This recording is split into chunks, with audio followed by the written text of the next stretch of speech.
இன்னைக்கு கொஞ்சம் வியாபாரம் நல்லா நடந்தா ஆ, வீட்டுக்கு நல்ல சாப்பாடு வாங்கலாம். மூர்த்தி, நம்ம வாழ்க்கை எப்போ நல்லாதாகும்? நம்பிக்கை வச்சுக்கோ சத்யா, கடவுள் நம்ம கைவிட மாட்டார். இன்னைக்கு கூட யாரும் வாங்கல. மகனே, ரொம்ப பசிக்குது.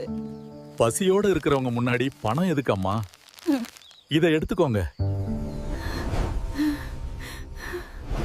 மூர்த்தி, உன் நல்ல மனசு எனக்கு மிகவும் பிடித்தது. இந்த பானை உனக்கு ஒரு தெய்வ வரம். நல்ல மனசு உள்ளவர்களுக்கு இது எப்போதும் செல்வம் தரும். மூர்த்தி, இது உண்மை இல்லையே, தெய்வ அதிசயம்.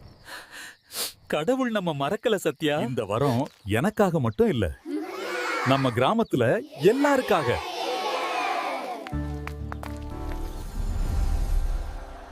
பகிர்ந்த மனசுதான் உண்மையான செல்வம். உங்க நல்ல மனசுதான் நம்ம வாழ்க்கைய மாற்றுச்சு.